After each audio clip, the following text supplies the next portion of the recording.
Mesdames, Mesdemoiselles et Messieurs, bonsoir et très heureux de savoir que vous êtes là pour ce point de rencontre qui a l'immense plaisir de recevoir un patriote, un Congolais, un Quinois pur souche qui a quelque chose à dire au sujet de la marche du pays. Il s'agit bien entendu de Pinto Lay, Macédoine, de son vrai nom, Monsieur Mbav, et qui revient dans cette émission parce qu'on a eu l'occasion de le recevoir et cette fois-ci avec une autre réflexion pour le bien du Congo. C'est en ce moment où charnier, les gens sont en train charnière, les gens sont en train d'attendre beaucoup de l'État, de la machine étatique. Monsieur Mbav est venu sur ce plateau pour nous livrer ses impressions. Je commencerai par vous saluer. Bonsoir, Monsieur Pinto. Bonsoir, Serge. Très heureux de vous recevoir encore parce que je vous dis pas les réactions que j'avais enregistrées lors de votre passage dans cette émission. Les gens m'ont dit, mais qui n'en a pas réfléchi, Sarah. Et cette impression dépassait toujours pour des gens légers, des gens qui réfléchissent pas. C'est fait à dessein ou je sais pas. Qu'est-ce que vous expliquez? Bon, non, on a toujours accepté ça. Hein. Un vrai Quinois, depuis l'époque des temps, vous verrez, si pas nos aînés, nos papas, le vieux Jean-Jacques Kandé par exemple, le vieux Moussa Camus, Kabaïdi, c'est des gens... Il est toujours en vie, non? Kabaïdi toujours en vie en Europe, mais un peu fatigué.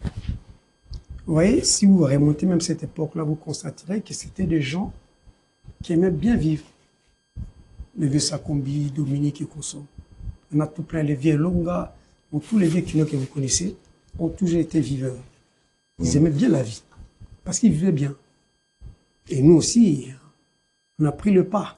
Mais voilà. Il n'est pas dit, quand on vit, on est jouisseur. Non, ça ne s'arrête pas là. Les exemples sont légion, les Quinois ont démontré quelque part là, qui sait quand même faire quelque chose dans la vie. Voilà, je vais pas jeter les sels dans la plaie, mais je rappelle quand même que cette année, vous avez connu un grand malheur, vous avez perdu votre fils, et nous avons compati, et nous vous transmettons en tout cas toute la force, et sommes avec vous pour ces malheurs, je crois que qui n'est pas encore parti chez vous, même si chez les autres, ça semble passer, mais vous les cachez bien. Mais tout à l'heure, on parlait de papa même. Il faut attendre la blessure, c'est ce qu'il a dit. Maintenant, ici, la réponse à Bapaya. Moi, je vais penser, vous pouvez saluer ce temps. Tout comme moi aussi, je dirais la même chose. Monsieur Mbav, Pinto Lay, ça fait 8 ans, je pense, que Papa Wemba disparaissait à Abidjan, sur la scène, un peu comme il avait prédit. 8 ans après, quand vous revoyez l'histoire de Papa Wemba, comment les gens, après sa disparition, se sont comportés, qu'est-ce que vous dites? Bon, avec Papa Wemba, il y a quand même quelque chose de spécial là-dessus. Parce que 8 ans après sa mort, il est toujours parmi nous. Mais je ne sais pas comparer les morts. Si nous parlons d'autres artistes, des grandes vérités de ces pays qui sont partis, ils sont presque maintenant dans l'oubliette. Mais vous voyez que Papa Wemba est toujours présent. Et notre association, les Banakim, nous avions érigé quand même un monument pour sa mémoire. À Matongé. À Matongé. Et nous avons eu l'honneur que cette histoire, que ce monument-là soit dévoilé par le chef de l'État, qui s'est déplacé en personne. Un Quinois qui est allé à la rencontre des Quinois, c'était une première. Donc, c'était pour vous dire combien Papa Wemba était grand dans ce pays. Et avant cela, avant même cet événement-là, il y a eu un pasteur de la place qui l'a traité de tous les noms. Je vous avais reçu à cette occasion. Je vous ai dit, la réponse lui a été donnée par le numéro 1 de ces pays, qui a reconnu la valeur de ces messieurs-là. Le pasteur s'est trompé. Le pasteur s'est trompé. Il a présenté plus tard ses excuses, mais il avait déjà sorti ce qu'il avait dit.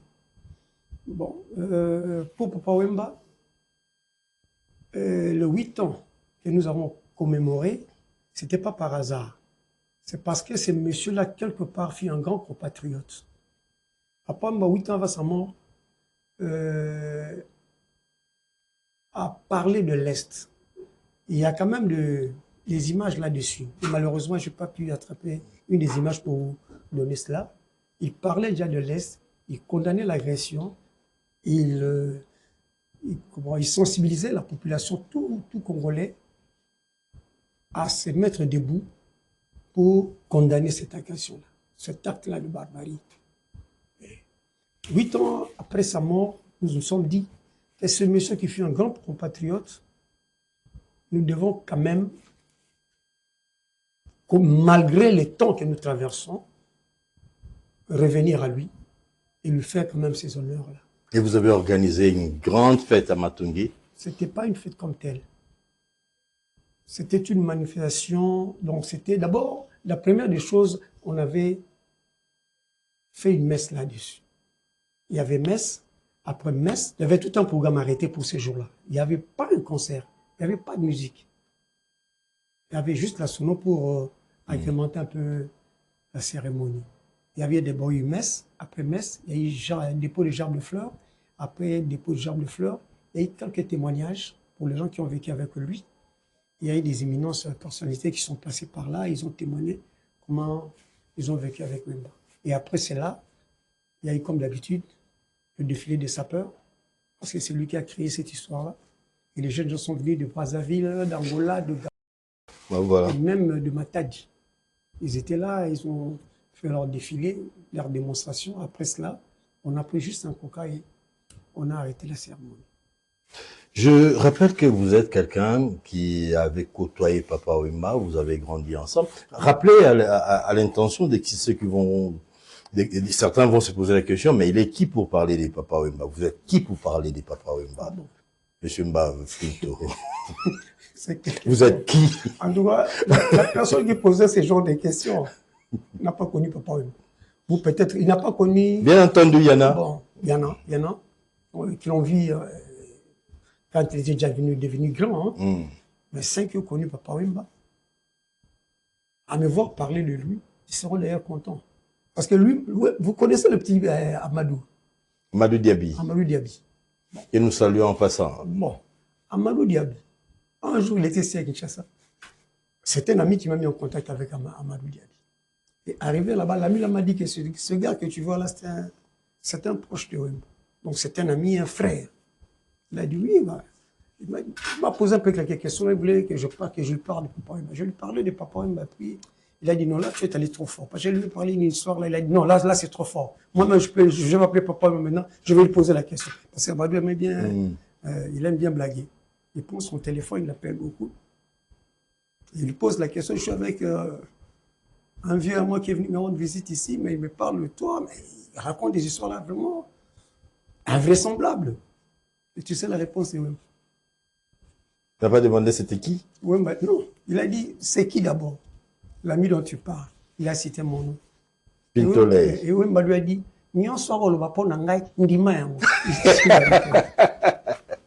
ça voulait tout dire. Donc, quoi. c'est un témoin. Donc, si tu racontes, Amadou, pose-lui cette question, il te dira. Bon, donc, bah, nous, le Dayoni, le Simon Mavinga, tous ces gens-là qui chantaient, on va chanter de temps en temps. On a grandi ensemble. On l'a connu Jules. Kokoringo. Kokoringo, Bondoy Robert. Colonel Jagger. Colonel Jagger. On parlait aussi. Riva est venu, parce que Riva était parti déjà en Europe. Riva Delopi, Popé à son âme. Ouais. Bon, dans le secteur-là, il y avait des Joef, qui est maintenant évangéliste à Brazzaville. Il y a Macarios, il y a Elon. Il y a pas mal d'amis à Matongé là. On a grandi avec lui, on l'a connu. Et ensemble avec lui, c'était un gars timide, si je parle de lui maintenant, mais qui aimait bien blaguer quand il est parmi les siens. Ouais. Parmi les siens, c'était un grand blagueur. Il s'est laissé aller. Et il aimait bien les blagues. Des genres de choses, quand il a besoin de toi, tu viens chez lui, par exemple, il dresse la table, vous mangez, et après, quand tu commences à regarder ton monde pour partir, il dit, so, ok, parce que tu retournes là. Mais quand tu retournes, tu retournes là.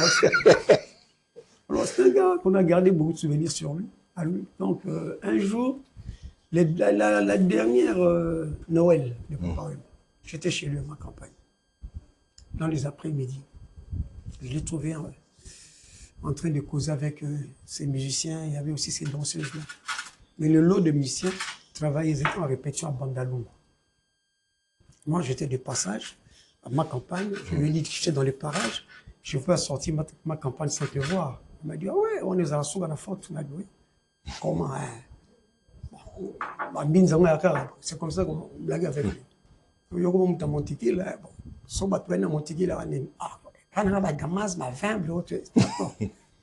Il a demandé à sa servante-là de me dresser une table parce qu'il avait déjà mangé. On m'a présenté le repas, je mangeais, je me suis demandé du vin. Lui-même, là, il était à danger. Et après, c'était le jour de Noël, hein, le 24.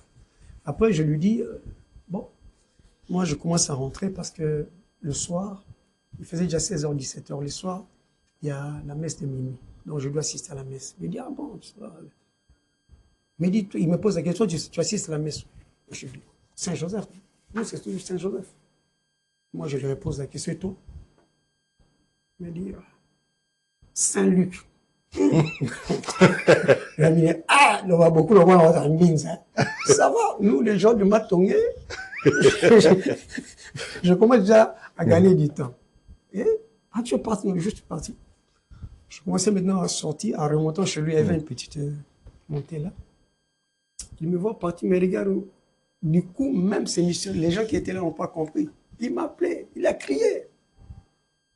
On sent qu'elle n'est pas le temps dans le quartier, c'est la graine,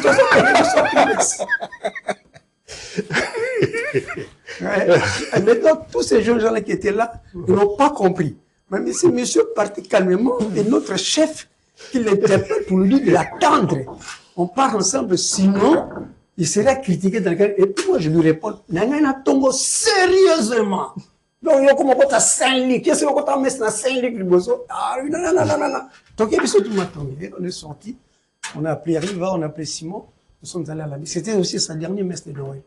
Parce que 3 mois, 4 mois plus tard, il va mourir. Il va mourir, après Riva le suivra. Riva le suivra, ainsi de suite. Il n'est pas parti seul. Comme on dit que c'est un chef coutumier. Zoologie. Georges, parce que. En fait, le village, c'est vide. Le village est vraiment évidé. Parce que si je te. Ouemba d'abord, c'est un aîné de 5-6 ans. Ok. Il est devenu mon ami. Pourquoi? Parce que moi, je fréquentais toujours les aînés. C'est pourquoi tu verras même dans la chanson, il a dit mon ami. Et il me l'a dit. Je t'ai cité mon ami, et toi et moi, on a passé beaucoup d'histoires. Il y a même des histoires insolites ici, je ne saurais même pas. Qu'on ne peut pas dire ici à la télé. Non, si, je ne veux pas l'autoriser. Vous avez il inédit. Alors, si je vais maintenant parler de gens qui avaient le même, ses amis, du même âge, tous sont partis avant lui. Tous, je t'ai dit. Il avait Yamik Djo, Issa Issassi. Il le chante aussi. Il le chante Issa Issassi. Il est parti. Tu prends Julmen. Julmen, là que je parle, il y a Julmen. C'est sûr, il nous a juste derrière Wemba. C'est lui qui a amené Saki. C'est lui qui a fait la connaissance de Papa Wemba et Mama Saki. Vous connaissez? C'est ça l'histoire. Alors, tu prends Bayard Dominique, parti. Le grand frère de BG Bissal, son directeur. Bayard Dominique. Ah, c'est le grand frère de BG. BG qui est parti, voilà. Je crois, 2 semaines, deux semaines après la mort de papa. Il n'a pas supporté. Il est parti du fait de la mort, du décès de Papa Wemba. Il n'a pas supporté de manger. C'était le secrétaire général le directeur. Le directeur de. Papa directeur. Bon, il n'a pas supporté ça. Je me rappelle que je l'ai appelé pour une émission hommage. Il m'a dit, mais tu me vois passer à la télé parler de Papa Wemba. C'était au téléphone et puis. Il faisait que pleurer. Vous êtes avec lui à prendre le temps de. Il faisait que ça. Est-ce qu'on peut aimer une personne comme ça? D'ailleurs, lui et moi, nous sommes nés le même jour. Demain, le 15 mai. Ah, votre anniversaire. Demain. Donc, à ce moment où l'émission se passe, c'est votre anniversaire. Joyeux anniversaire à vous. Alors, ça, c'est BG Bissala. Mais son grand frère, Bayard Dominique, fut un grand. Et donc, ce sont les amis de même âge que lui. Tu prends lui, tu prends Yassé Bene, Thomas Nokou, parti. Pécho Angongo. C'est lui qui a fondé Viva la musique. Mais Pécho, il y a une histoire malheureuse autour des Pécho qui se raconte, entre parenthèses, quoi, sans vouloir salir la mémoire du vieux Bokoul, mais Pécho s'est sacrifié pour Viva la musique. Hein. Oui. Mais on est africain. Nous avons aussi nos... Je pose la question à un Africain, quoi. Oui. Pécho, fondateur de Viva la Musica, est décédé suite à une longue maladie. Mais il était à Matongé. Il a fait la dépression. On l'a pas pris en charge et on le voyait à Matongé, sur Kilan comme et à ces moments, oui. Mais il sortait pas de Matongé. C'était pas un fou comme tel. Moi, je l'ai vu. Il avait l'apparence d'un fou. Mais non. Je te dis à 30 juin. Il faisait des trous de mémoire. Mais il était plus proche de vous. Il était toujours avec nous, malgré son état de santé là. Il nous a supprimé même un jour. Parce que lui, il n'aimait pas l'alcool. Comme tu sais comment on passe les journées à Matongé là. On était chez les amis, c'est les thésaurines là, chez les Stamp. On était en train de prendre nos verres et lui était en train de passer. Bon, à chaque fois quand il vous voit, quand il était devenu malade là, il venait souvent lui demander souvent de l'argent. Et à un moment, non, rien là, un peu ça arrive, il faut se préparer en conséquence, ça, il va nous déranger. Pas les gars, ça mène vers là où nous étions assis. Il me voit. Bonibino. Je dis, ça va. Bon, je parle à Lingala parce que c'est ce qu'il m'a dit. Il dit, Oh. Parce que eux, à l'époque d'Aïsifi, avec les évolués consorts, ils ont chanté. Il y a un passage vers la fin du concert. Donc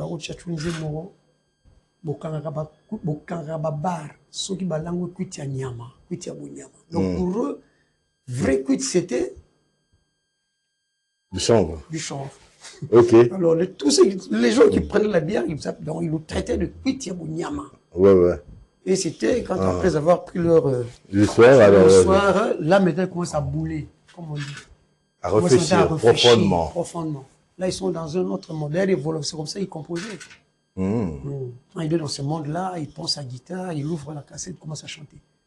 Donc vous retétez tout ce qu'il chante. Il ne compose pas avec un style. Donc directement sur l'état. Il commence à chanter. Ouais. Et quand il chante comme ça, vous enregistrez dans la petite son. Et après, vous ouvrez, quand il devient, on commence à corriger tout. C'était comme ça. Donc, ils étaient dans un autre monde quand ils présentaient leur histoire. Et maintenant, Pécho revient à nous pour dire, tout malade qu'il était, il y a les autres là qui s'occupent pas, c'est moi qui lui réponds. Après ça, calme. Tout le monde attendait que ça attendait à ce qu'il nous demande de l'argent. Mais c'était l'inverse. Il me pose toujours la question. Mais on les a combien? Surprise, parce que... Et elle insiste. Je dis, oh, Bozo, mais là, on les a que ça lit combien? C'était simple, on était à 5 bouteilles, calcule facilement. Le gars sort de l'argent de sa poche. Paye le barman était petit véné. On me dit, ah, mais moutons ça, mystique. Puis ça, on a quitté Bouniam. Il nous insulte toujours. Puis ça, on a quitté Bouniam. Et il a traversé les parties. Et on a eu de larmes aux yeux. Vraiment, une leçon. Et c'est ce jour-là. Mais tout malade qu'il était là, dans mon local, il ne faut pas le toucher. Hein. Et il était toujours soigné aux hommes. Il ne bouffait pas, il ne ramassait pas la nourriture. Il y avait toujours des petits restaurants là, on s'occupait de lui. Voilà, il n'était pas abandonné à 100%, mais les mettre soin, ça, on n'a pas fait. Voilà. Aujourd'hui, qu'est-ce qui reste des Papa Wemba? Sa résidence des Forêts Ma Campagne a été vendue. Village Molokai vendu. On n'a même pas un endroit où on peut aller voir les collections, la collection des Papa Wemba, je le dis au singulier. En dehors du monument que vous avez, des Banakines ont initié, qui a été inauguré par le chef de l'État. qu'est-ce qui reste, en dehors des souvenirs dans nos cœurs et dans nos cerveaux, qu'est-ce qui reste matériellement des Papa Wemba? Oui, j'ouvre encore un petit passage là-dessus pour quelque part donc, féliciter les amis de Banakin, le comité, mené par le président Godard, qui s'est investi pour que cette histoire-là puisse se réaliser. Avec son comité, on a réalisé ça. Donc, un chapeau, il y a du son mot. Papa Wemba, effectivement, ça nous fait mal. Qu'est-ce qui reste de Papa Wemba? Papa Wemba, pour nous, il a laissé déjà il y a vu les œuvres réalisées par l'artiste, il ne serait jamais mort. Bon, pour le matériel, ça c'est autre chose. C'est la famille qui s'est comportée de la façon. Cette sorte-là, nous on n'en pouvait rien. Hein? La villa de Mbinza a été vendue. C'est l'État qui a récupéré. Ils voulaient en faire aussi un musée là-dessus. Bon. Matongé, c'est notre femme, Maï Rose, Amazon, qui a racheté. Parce que c'était une parcelle familiale. Maï Rose a racheté. Elle avait aussi son programme à elle. Elle a tout rasé. Non, il reste rien. Rien. Des Papa Wemba dans le village Molokai. Est rasé, complètement rasé. Désolé, mais j'étais avec elle, je lui posais la question, elle m'a dit, oh non, j'ai un projet, je vais faire un studio. Projet. Je lui ai dit, en tout cas, sincèrement, maman, c'est le genre de maison qui casse pas. Ça, c'est l'histoire. C'est déjà cassé. C'est bien. Il n'y avait personne pour s'opposer au nom de la culture, au nom de la mémoire collective congolaise. Il y avait... Malheureusement, personne ne s'y opposait. Personne. Ça, c'est bien malheureux. C'est tout le monde qui le regrette. Et Matongé continue à porter Papa Wemba dans son cœur. On ne l'oubliera jamais. C'est là qu'il a vécu. Il a passé toute sa vie là. Le Wemba que tu voyais tout grand là, si tu ne le vois pas chez lui, il est là, Matongé. Sous un arbre, de manger les beignets. Il est là, il est toujours là. Si tu ne le vois pas Mbinza, ne crois pas qu'il est dans le salon IP de la ville. Non. Tu peux rester chez toi comme ça, pas il t'appelle. Tu es là, pas, il te rend visite. C'est comme ça que... Matongé représentait quoi pour Papa Wemba? Et quand vous étiez ensemble à Matongé, pas chez lui, à ma campagne et tout, vous parliez de quoi? C'était quel genre de vie? C'était la vie des jeunes gens de 15 ans? Vous êtes resté dans votre adolescence pour raconter les vieilleries ou... D'abord, si on parle de ce quartier-là, Matongé. Matongé, quartier Rankin de l'époque, il n'y avait pas de clôture comme telle. Donc, ça crée la promiscuité là. Ouais. Ça nous a rapprochés. Parce que tu peux quitter l'avenue Kanakana pour atteindre, par exemple, l'avenue Pose. Tu ne prendras pas les rues, hein, ni les grandes artères. Tu pars à travers le parcelle. Et tous, tous on se connaît.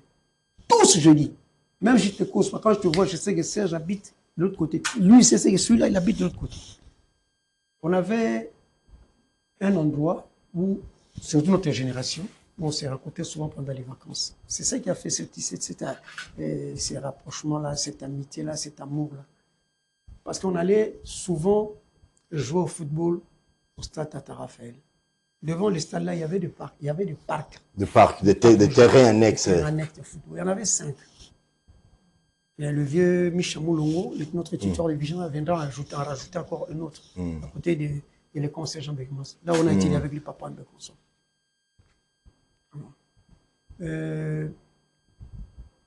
Vu nos rencontres sportives, on était tellement familiers. Et tout enfant de Matongé était sportif à l'époque. C'est pas comme maintenant, ça devient un truc de... Là où il y a la boisson qu'on sort. À l'époque, tout le monde était sportif. Si vous prenez les amis qui habitaient vers le Mwanda, Seine, consort, ils s'intéressaient plus au basket et tennis. Tu viens, chez nous, les gens du centre, c'était football. Tu prends de l'autre côté de Sainte-Marie et Concert Bouira, vers les églises Saint-Joseph et Concert. Oui, du côté de Vébimi. Voilà, et ils étaient football. Parce que Matongé, à lui seul, avait plus ou moins 5 équipes de football. Et pas de moindre, des grands clubs. Il y en a qui ont arrivé en première division, les autres sont restés comme ça. Il y avait Matongé qui a fait... Tu avais Kalamou, tu avais Matongé Football, tu avais Juventus Vijana, tu avais Saint-Joseph, tu avais Madolissano. Il y avait pas mal de clubs. Donc c'était un quartier de sportifs. Donc c'est Wemba d'ailleurs fit entraîneur à partir de nous. Parce que lui, il ne savait pas jouer au football. Ah, il s'est camouflé, mais non, on a entraîné. Coach. Et il a coaché. Et il a coaché, il a pris son diplôme, son brevet. En fait, il a suivi les cours d'arbitrage. Oui. Super. Quand les Roumains sont venus ici avant, en 67. Avant de... Matongé maintenant, si tu tiens toujours à Matongé, tu vois, à partir de cette mode de vie, on était tout ensemble. Et mais vous parlez de quoi, ma question? Vous parliez de quoi? Je reviens maintenant. Qu'est-ce que Matongé? Qu'est-ce que vous faites là? Comment est-ce que vous vivez la Matongé? Tu étais un peu curieux de savoir comment est-ce que vous êtes toujours tout le temps avec nous. Et c'est ça que je dis maintenant. Ça ne se passe nulle part. À Matongé, on était comme une famille. Et Wemba est resté comme ça. Malgré que sa notoriété. Il est resté le même. Encore un petit témoignage. Un beau jour comme ça, je me lève vers 7h, 8h du matin. Il y a un coup de fil. Je prends un coup de fil. Je vois les numéros qui sortent là, sur les numéros que je ne maîtrise pas. 240, donc sur combien? C'est quel numéro? 50 et quelques. Je prends, allô? Et j'attends dernièrement beaucoup qui m'appellent. Alors, et comment dit, ouais? Au numéro Nino. Je suis au Burkina. Ok, une colonie. Toi, tu n'es jamais sur place. Ouais, je suis au Burkina. Je suis invité ici. Je dois faire. Et après, la première question qu'il me pose, lui m'appelle de Burkina pour me poser la question Boni quartier. Boni quartier. Et moi, je lui dis, mais c'est calme. Mais là, calme. Il me dit, non, c'est pas calme. À l'époque aussi, j'étais les noms parce que, pour certaines discussions, ouais. il y avait une petite sœur dans le quartier qui menaçait ses aînés qu'on vende la parcelle, qu'ils prennent sa part. Okay. Parce que ce sont des héritiers tous. On a trouvé ça un peu bizarre. Et ça a bougé dans le quartier. Et beaucoup depuis le Burkina Faso, c'est lui qui m'apprend ça. Il me dit, comment toi tu dis que dans le quartier c'est calme? Tu n'entends pas que tel là-bas, vous ne pouvez pas maîtriser cette gamine-là. Il était très attaché. Et il préférait mieux, d'ailleurs il le disait souvent, moi je préfère mieux rester avec vous qu'il n'y en a qui dans la musique. Quand je voyage, je vois souvent mes amis, quand je vois, par exemple, cité l'exemple de Youssou N'Dour et de Lucky Dube. Mais quand je suis avec eux, surtout les après-midi, si c'était en week-end, je vois souvent les gens qui débarquent chez lui. Il y a des gens de toute classe sociale, quoi. Ouais, des gens normaux. Normaux. Mais quand je lui pose la question, Youssou N'Dour, non, ça va, ce sont mes amis d'enfance. Mais alors, pourquoi me séparer de vous? Parce que je suis devenu papa. Et il me demandera un jour de convoquer, pas de convoquer, d'inviter tous ses amis d'enfance, tous ceux qui étaient encore en vie. Il allait donner un verre et c'était juste pour passer ce message. Que je suis à vous. Ne croyez pas que comme je suis devenu papa. Le succès ne lui est pas monté à la tête. C'était un monsieur. Je demande à toute personne qui l'a côtoyé. Il est resté humble. Mais avant de passer à autre chose, M. Mbav, Pinto, papa Mb est parti à 8 ans. Pas là où il est à Nécropole, paix à son âme, il n'y a pas d'aménagement, il n'y a rien. Il n'y a rien. Oui. Bien qu'on ait vendu la parcelle, je m'imagine, à des sommes exorbitantes. On a vendu de la parcelle familiale à Matongé. Mais il n'y a rien. Qui doit faire ça pour Papa Wemba? Il y a des fans à travers le monde. Oui. Et il y a des amis comme vous qui êtes là. Il y a Banakin avec le président Godard et tous les autres. Il y a même le président de la République, un Quinois. Qui a posé derrière cette question, dernièrement. Est-ce que Papa Wemba n'a pas de sépulture? On lui a dit non. Il s'est étonné. Bref. Autant que moi. Ouais. Qu'est-ce qui se passe? Qu'est-ce qui se passe? C'est pas l'argent qui a manqué? Non, c'est pas l'argent. En premier lieu, quand on est mort, solennellement, la ville, c'est pas l'État, la ville lui a décoré à titre posthume Et puis, la ville aussi a promis de lui dresser un mausolée. C'est ça d'abord. C'est l'État congolais qui avait promis ça. Mais après, on n'a pas compris. C'était maintenant, oui, si je me rappelle bien, avec Riva, on a fait des démarches. Il fallait maintenant chercher l'endroit. Parce qu'on devait effectivement l'exhumer. Alors, en cherchant l'endroit, il y a eu le colonel Olenga, qui nous suit d'ailleurs, qui a proposé qu'on le mette dans son domaine là. Ah, c'est les Safari Beach. Bon, il y a eu, il paraîtrait, parce que je ne peux pas confirmer, l'autorité à l'époque qui a refusé. C'est Général Olenga. Général Olenga. Général François Olenga. Qui est familier Papa Wemba. On était avec le deuil là. Lui, il avait proposé qu'on aille mettre le corps de Boukoula, qu'on fasse le mausolée là-bas. Mais il paraîtrait que c'est l'État qui a refusé. Bon, on devrait maintenant chercher notre endroit. L'autre endroit, Ferry va toujours, avait effectivement découvert un endroit où on enterrait à l'époque les colons. Oui. C'est plutôt vers Mont-Galima, Mont-Salé. Oui, Mont-Salé, à Mont-Galima. Oui. Là, il y a un truc là. Cimetière des pionniers. Les pionniers. À Mont-Galima. Au-dessus de. Il m'a dit, allons suggérer un peu cet endroit-là à l'autorité. On voulait commencer, on tentait de faire les démarches, mais trouver un peu de moins kilo. Quelque part, là, si on arrivait aux traditions, les gens des tombeaux, à mausolée, il faut que la famille s'y mette d'abord. C'est d'abord la famille. Oui. Parce qu'il y a des traditions et des coutumes là-dessus.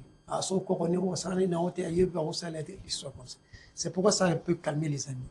Mais on attendait à ce que l'autorité réagisse. Et l'autorité n'a toujours pas réagi. Mais dernièrement, ici,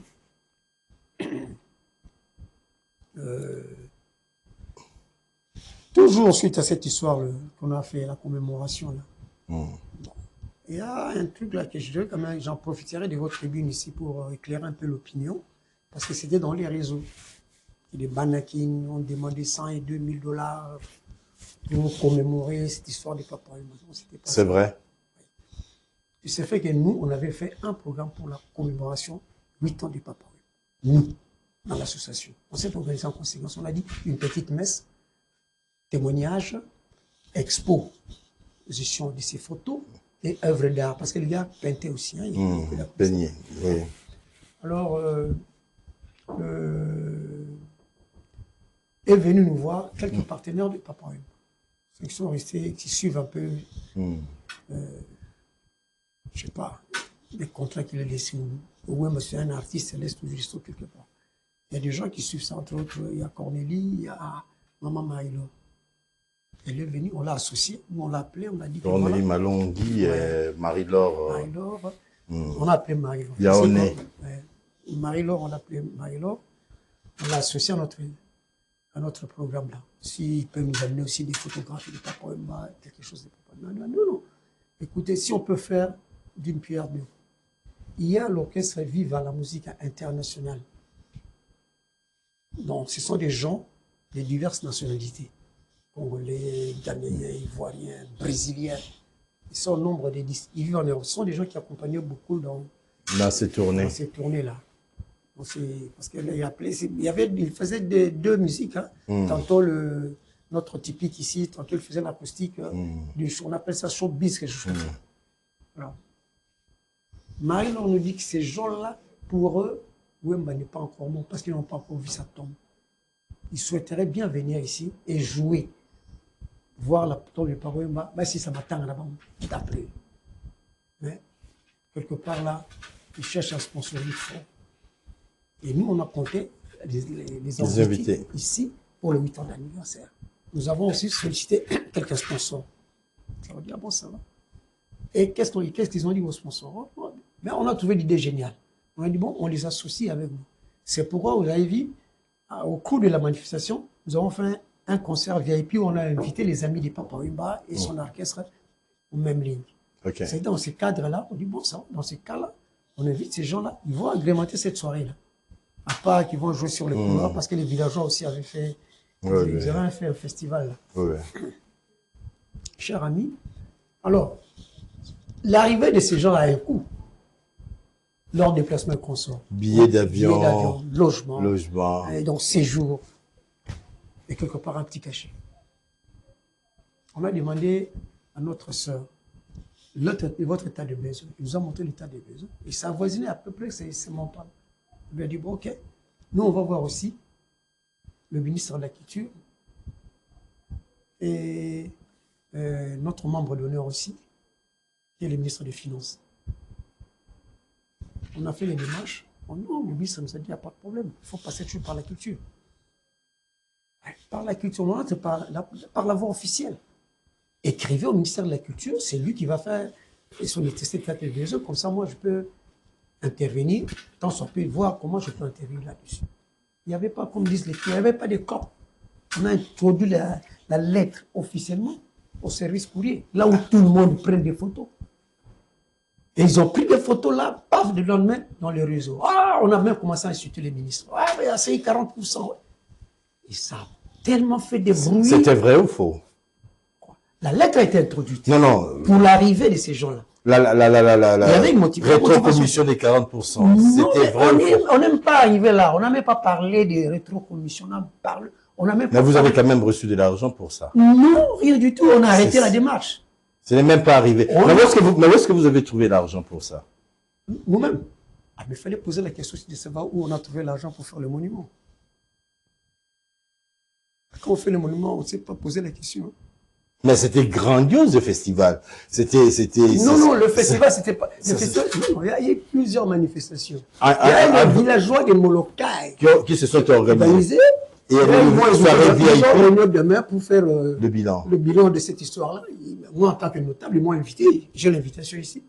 Et le bilan... Ça, c'est eux qui ont pris le couloir pendant 2 semaines. Et la soirée VIP avec... Nous, la soirée VIP avec la messe, l'action de grâce sur le monument et dépôt des gerbes de fleurs. Ça ne vous pratiquement rien. Là-bas, il y a quand même des gens, excuse-moi, des gens bien. Il y a des gens friqués. Il y a des gens bien. Des gens avec beaucoup d'argent comme Pintolé. Toujours bien habillés, le montre qui coûte. Et puis, en fait, c'est la façon d'être des gens de Matongé aussi. Là, je ne peux rien dire. Nous sommes des gens propres. Hein, on est propres, on s'arrête là. Je pense qu'on a pris vraiment toute l'émission pour parler des papas alors que c'était pas prévu ainsi, mais il était grand et il nous emballe même après son départ vers l'au-delà. La situation à l'est du pays, Pintolé. Voilà ce qu'ils diront, je les prends. On tue, on pilonne, on tue. Et qu'est-ce que vous pensez de cette situation? Y a-t-il une possibilité de trouver une solution à ce problème? Nous vous écoutons.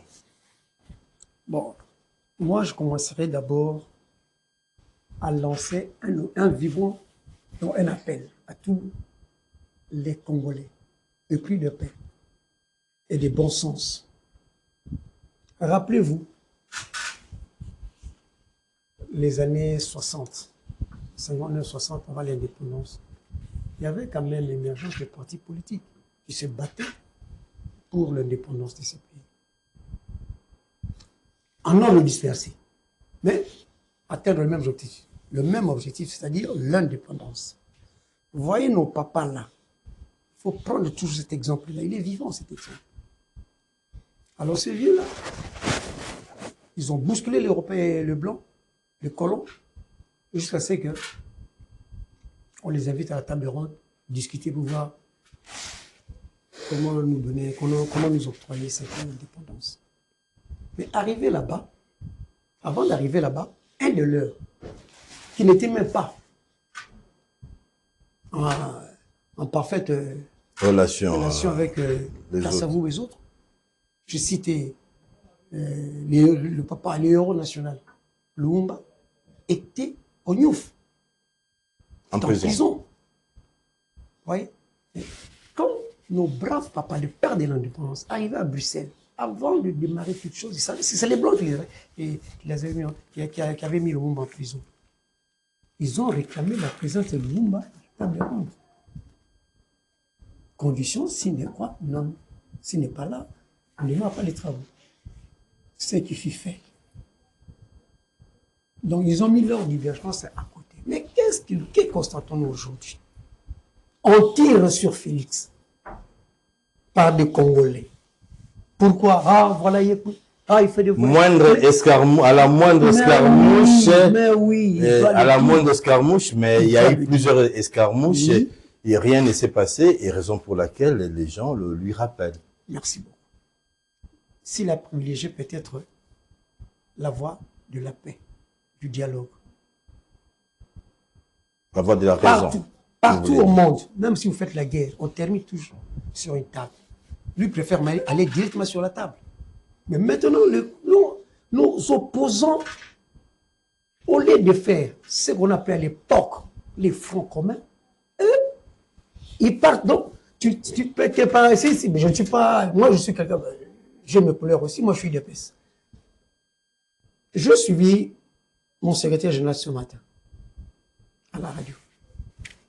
Si pas avant-hier. Il a répondu à nos amis de l'ensemble, à nos frères de l'ensemble. Il leur a posé la question, est-ce qu'ils ont déjà condamné le Rwanda comme ça? Non. Mais eux, ils préfèrent condamner leur frère qui est ici et de condamner le Némi. Ils condamnent, tu vois, ils condamnent Félix. Ah, il s'y prend pas, allez, on fait pas comme comme si leur donnait le pouvoir aujourd'hui, bah, c'est sa guerre.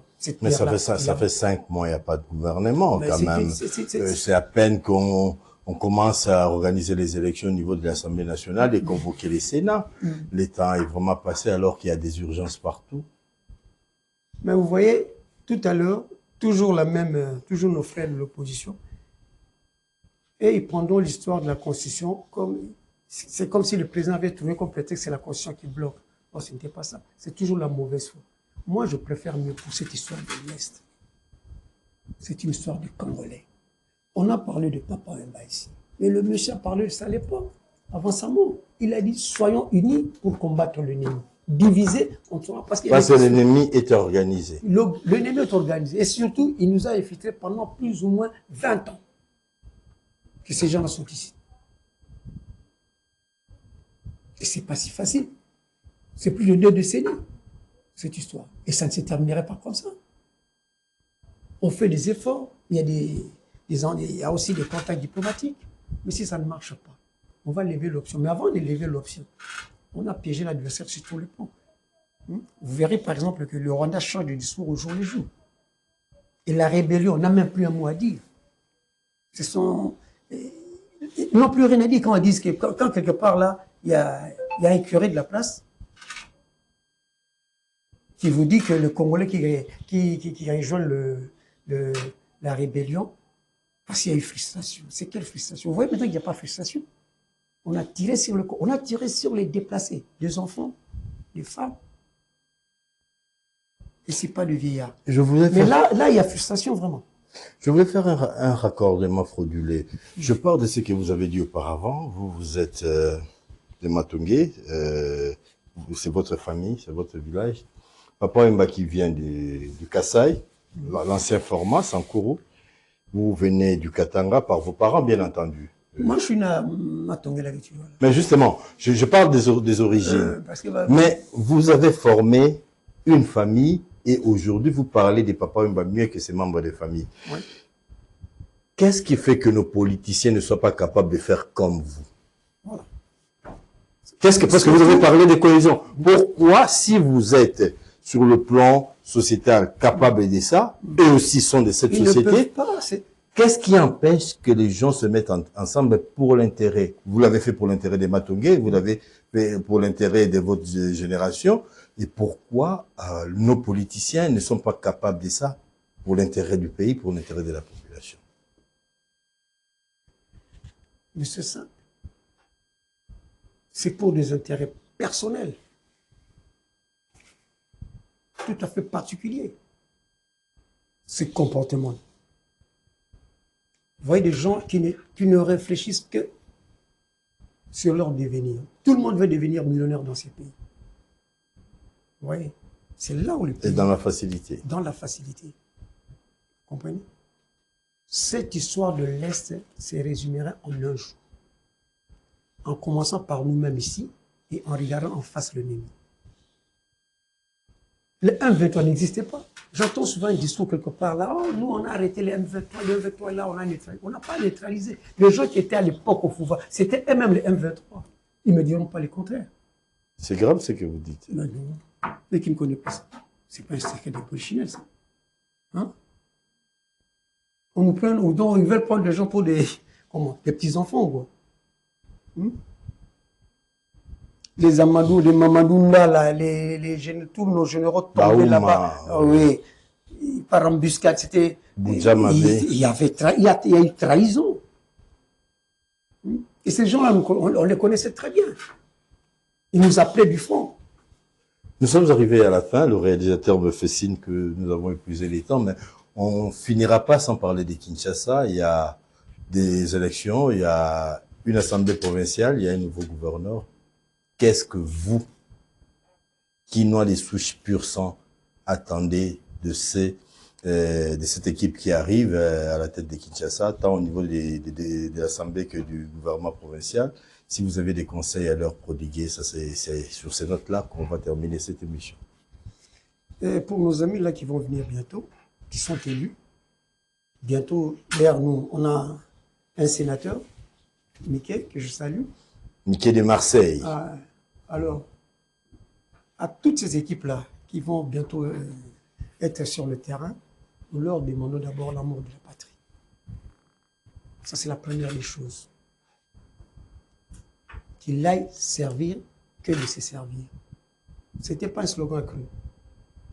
Servez d'abord. Et l'État, aujourd'hui, c'est la vie en multiple. Vous comprenez?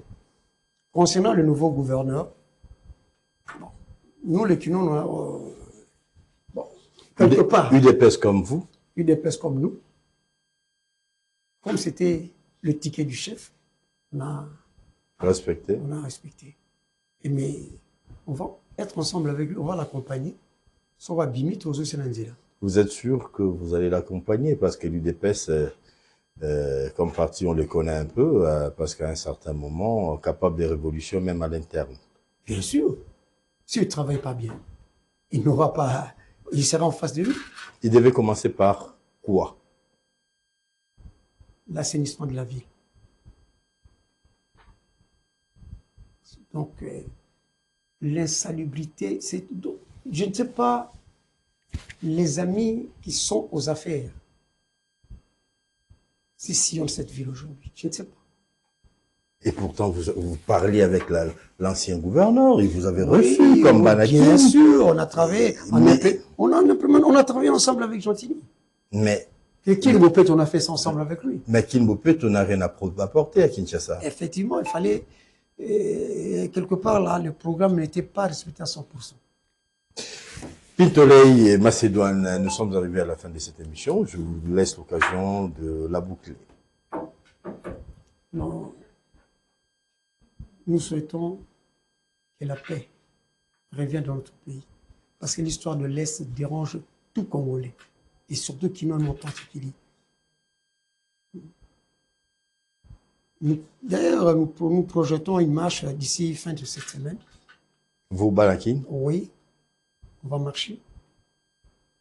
On va protester contre cette fameuse communauté internationale qui ne fait parler que des Gaza et consorts. Il semble ignorer qu'il y a un génocide chez nous. Et nous inviterons tous les Kinois à être ce week-end dans la rue. Et on va déposer un mémo au secrétaire général de l'ONU. Il a son représentant ici. Bintou Keïta. On va lui remettre ces mémos. Et dans ces moments-là, on ne va pas les caresser. Merci, Monsieur Mbav Pinto. Je rappelle que vous êtes un notable de Kinshasa. Vous avez passé toute votre vie à la défense des intérêts de cette ville. Vous êtes membre des Banakin. Vous êtes ami d'enfance des Papa Wemba et vous nous avez parlé avec beaucoup de nostalgie et de bonheur de ces grands artistes et vous avez poussé votre coup de gueule contre la situation qui se vit à l'est de la République démocratique du Congo. Nous vous disons merci d'avoir été là. C'est moi qui vous remercie, Serge. Et on vous attendra. Merci à vous aussi, fidèles téléspectateurs, de suivre Antenne A, la chaîne des références qui vous donne l'occasion d'écouter aujourd'hui Pinto et demain, ça sera une autre personne. Merci à l'équipe technique de l'agence Congo Mania. Portez-vous bien et à très vite.